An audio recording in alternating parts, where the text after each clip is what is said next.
Hi, I'm Pam Crooke, and I'm here to talk to you guys a little bit today about a phrase I hear routinely, and it's this one: I'm doing social thinking, or I'm doing social thinking, where's the evidence? So I'm going to take just a few minutes and give you all a bit of a background in terms of what is social thinking and what's the evidence underlying what you guys do on a day-to-day basis. So when we talk about social thinking, it's actually not, you don't just do it, it's a methodology. So it's a whole bunch of things all put together. And actually what you see when you go to a conference or maybe at your school, what you're seeing our little tools, our comic books, our games, but each one of those has a really solid research base. So I'm going to show you guys something that we've developed, Michelle and I have developed over the past few years, and we're going to call it Research to Frameworks to Practice. So what you all see in practice is great, it's easy to use, but it comes with quite a few layers of evidence. So this is what you might find, and this is what your kids are attracted to, the comic books, Social Detective or Superflex, or maybe these fun little unthinkables, but these are only the start. That actually each one of these contribute to this big methodology, but they're based on something else. So I'm going to walk you through it really quickly. So this is what we're calling Research to Frameworks to Practice. It's our layers of evidence, and you can see there's 6 different layers.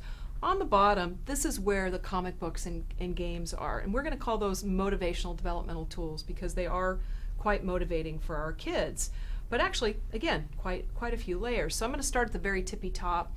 And this is the big heavy-duty research. This is where universities are collecting a lot of data. We know that individuals with social learning issues, autism, Asperger's, or just language difficulties, they may struggle with things like theory of mind, joint attention. That's the research base. So that's where it all starts. Then what we do is we add like a framework to it. Really, it's just a way of interpreting the research so that it makes some sense. And then what we do is we start to say, okay, now that you understand where it comes from, now you can start using this information with your kiddos. So we're going to call this treatment frameworks. And these are things like social behavior mapping and maybe the 4 steps of communication or the 4 steps of perspective taking. And then the next layer is, these are strategies, and there's tons and tons of strategies, but most of you are familiar with social thinking vocabulary like think with your eyes, body in the group, brain in the group. So lots and lots. And then we get into individual activities, and they're probably endless, thousands, millions of those. Those are developed by you, the teacher, the practitioner, where you've just taken some of our work and you just come up with activities. And then finally, the very bottom, which is the motivational developmental tools. That's where we started. So the comic books. So I'm going to give you a quick example of how that might look, because we have all of our motivational developmental tools. They're divided by ages. So we've got the little kid, really little kid, we've got the medium kid, and then we've got the older. So here's how it might look if we had any one of these. I'll start with social detective, really common. So here we have the research to frameworks to practice, and we have our little tool on the side. But really, when you're using social detective, you aren't just using social detective. You're starting with an activity like, really common, follow my eyes to find the prize. It's something teachers use all the time. But in reality, when you do that activity, you're working on thinking with your eyes, which is one of our vocabulary, social thinking vocabulary, which is when you work on thinking with your eyes, you're working on the 4 steps of communication, which is part of the ILAF model, which is, here's what you're working on: joint attention, inferencing, and perspective taking. So every time you pick up that comic book, you're actually working on these research-based concepts. Another example, Superflex, you're working on self-awareness, perspective taking, self-control. And final example for our We Thinkers series, which is for our 4 to 7 or 8-year-olds, if you're working on smart guess, you're actually working on joint attention, inferencing, or prediction.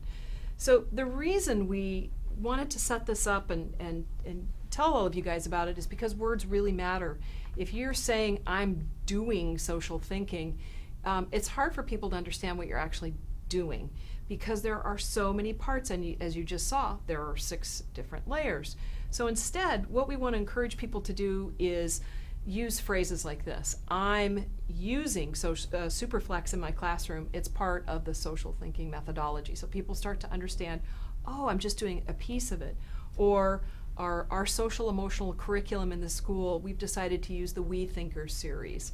Or our district has infused social thinking into the PBIS framework. All a bunch of letters here that schools use often, but it makes it more clear to administrators, to researchers, to parents, exactly what you're doing, as opposed to I'm just doing social thinking. If you guys want to take a deeper dive into the research to frameworks to practice, we actually have a very, very extensive article, not for everyone, but for those of you who want to get into the nitty-gritty detail. It's on our website in the research section. It's also on the front page. Thank you very much.